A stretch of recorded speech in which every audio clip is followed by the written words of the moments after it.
How much have you paid your gate agents to enforce your carry-on bag policy, to pick people out of the line like the chairman's video showed? I mean, you guys do appreciate that flying on your airlines is a disaster, don't you? I'm slightly amazed by the general attitude of all of you here. Flying on your airlines is horrible. It's a terrible experience. I mean, I say this as a father of 3 young children, but I can't tell you, nobody enjoys flying on your airlines. It's a disaster. You charge people fees that they know nothing about. You harass them to death. I'll never forget, Mr. Johnson, during COVID, when an attendant on your airline threatened my wife because our then 5-year-old son, his mask had slipped. This is back when we all had to wear those ridiculous masks. His mask had slipped below his nose.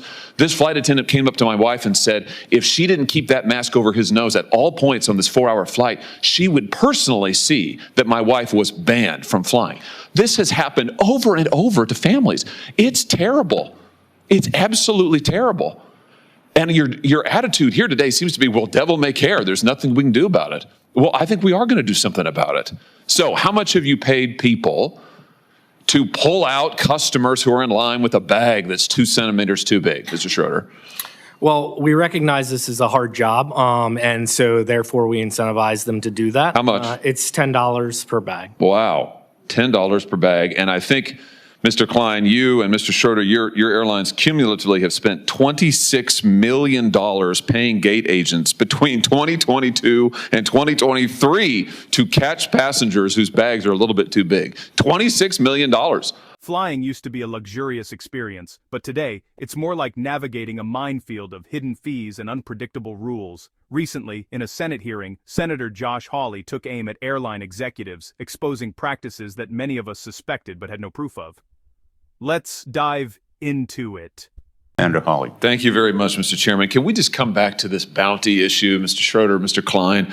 Because I have to say, I didn't understand your answers. I thought you said to the chairman earlier that you did say in your opening statement that there was a lot of misinformation about this out there, Mr. Schroeder, and I thought you said, Mr. Klein, that you don't charge bounties. So can we just clear this up once and for all? We're all here, we're all under oath. So, Mr. Schroeder, let's start with you. Do you charge a bounty? Do you pay employees bounties on carry-on bags to identify them?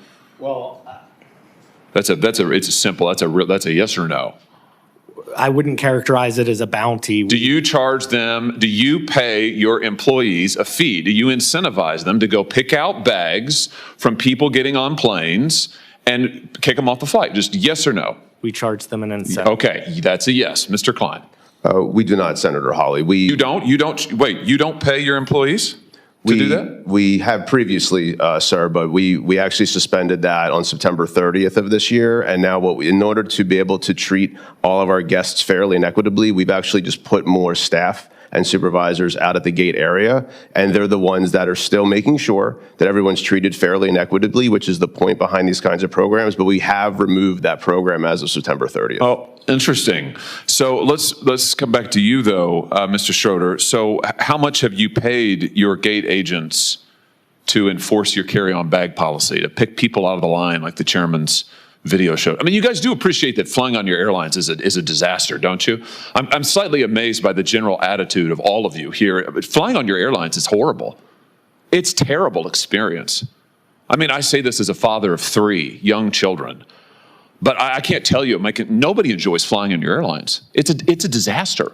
You charge people fees that they know nothing about. You harass them to death. I'll never forget, Mr. Johnson, during COVID, when an attendant on your airline threatened my wife because our then 5-year-old son, his mask had slipped. This is back when we all had to wear those ridiculous masks. His mask had slipped below his nose. This flight attendant came up to my wife and said, if she didn't keep that mask over his nose at all points on this 4-hour flight, she would personally see that my wife was banned from flying. This has happened over and over to families. It's terrible. It's absolutely terrible. And your attitude here today seems to be, well, devil may care. There's nothing we can do about it. Well, I think we are going to do something about it. So how much have you paid people to pull out customers who are in line with a bag that's 2 centimeters too big, Mr. Schroeder? Well, we recognize this is a hard job, and so therefore we incentivize them to do that. How much? It's $10 per bag. Wow. $10 per bag. And I think, Mr. Klein, you and Mr. Schroeder, your airlines cumulatively have spent $26 million paying gate agents between 2022 and 2023 to catch passengers whose bags are a little bit too big. $26 million. I mean, if people want to know why it's such a terrible experience to fly, this is news for them today. Your airlines are paying millions of dollars to your employees to harass people who've already paid. They're there in line because they've already paid. It's unbelievable. By the way, let me just ask you this while I have you here. Why is it that you charge different people different fees for carry-on bags? Why is that, Mr. Klein?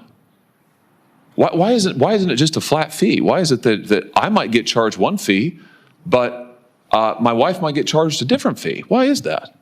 So overall, our job is to generate the most revenue we can so we can be profitable as an airline. If we're not profitable well, actually we have costs, and there's costs out there, and we have to make sure that we're above the cost line in order to make sure that we can run a profitable entity. Yeah, I got it. No, I got it. I got it. And money's the answer. So last year, your carry-on bag fees ranged between $15 and $99.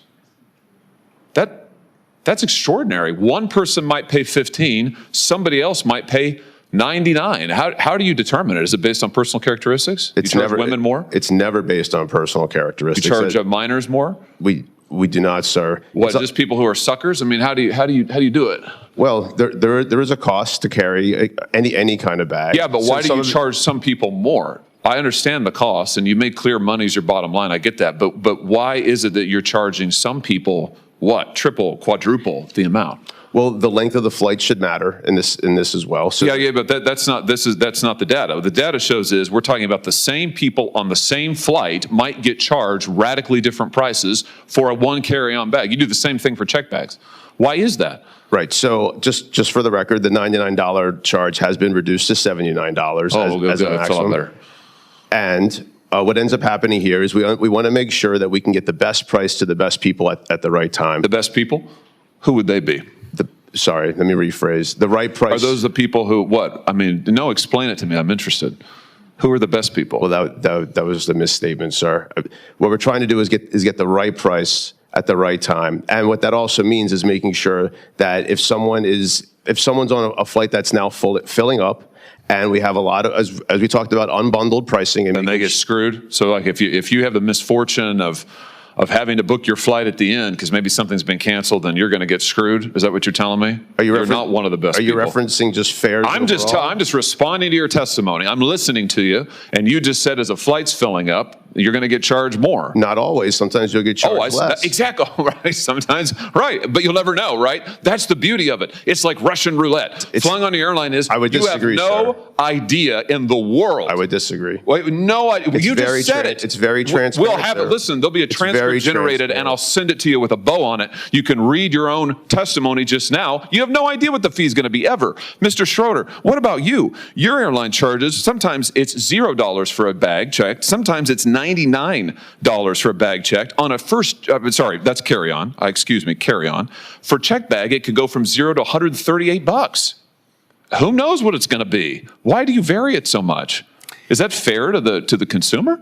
So it depends again on routes, and so there's just demand around that. No, that's not true. We're talking about people on the same flights. Their prices may vary by huge astronomical percentages. Why is that? Well, that happens on airfare as well, and it does, and I want to talk about that next. I'll explain the model and how we think about things. So increasing ancillary historically has brought the fare down, and I brought up earlier that nearly 50% of people are not paying for a bag or a seat. We are providing options that people are deciding whether they want that or not. That is increasing the ability for people to travel. Listen, my time is limited, and I know the chairman, Senator House, want to ask more questions. I just want to point out to you that you are charging people for the same thing, one checked bag or one carry-on bag on the same flight. People are paying wildly different prices for it. They have no idea what it's going to be. I think people will be amazed to learn today that if they fly on your airline or yours, Mr. Klein, Heck, the guy next to him may be paying $15 for the carry-on bag, and they may be paying $80. Last thing, Mr. Chairman, I know you're indulging me. I'll be really quick on this, but Mr. Schroeder, you just mentioned that you also use the so-called dynamic pricing for seats, for seat fees. Why do you make people enter in their age and their geographic location and their gender before they can even see the cost of a seat? Why is that? That's been in place since 2014. Yeah, but why? It's because you're using those personal characteristics to generate the fees? No, absolutely. To generate the prices? Well, then why else do you require it? Mr. Klein, you do the same thing. Why is the gender relevant to what the seat is? This is all information that's needed in order to complete the transaction. No, it's not. Delta doesn't do it. United doesn't do it. You don't need somebody's gender in order to do it. You use it clearly. You're using it to generate the prices, right? We do not, sir. It's not based on personal characteristics? Not at all. You don't use algorithms to set the price of seats? That's a different question. So you do use an algorithm and you do make them enter all their personal information? What's your definition of algorithm, sir? Oh, for heaven's sake. Well, because algorithms are ways for people to be able to come up with calculations, which is a faster way. It's more efficient than a human being doing the same exact work. So, I'm trying to answer your question, sir, in all sincerity, and I don't know how else to answer it. Thanks, Senator Hawley. The core issue here is airlines paying gate agents to target passengers carrying extra bags. During the hearing, when pushed for answers, one executive finally confessed. Employees receive about $10 for each bag they flag. Imagine that, being incentivized to make your travel experience even more stressful. And while one airline claims to have stopped this practice in late 2023, the damage is done. It's not about safety or fairness, it's about money.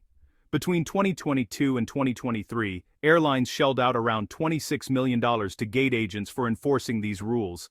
That's millions spent not to enhance service or cut ticket costs, but to catch passengers already paying.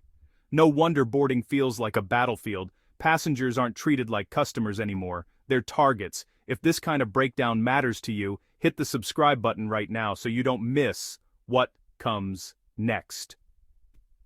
Senator Hawley didn't mince words, calling the flying experience a disaster, and it's hard to disagree. Hidden fees, aggressive enforcement, families treated poorly, these aren't isolated incidents, they're systemic. He even shared a personal story about a flight attendant threatening to ban his wife over a child's mask during COVID. That moment encapsulates what many travelers feel. There's no flexibility, no empathy, and no accountability. Now let's talk fees.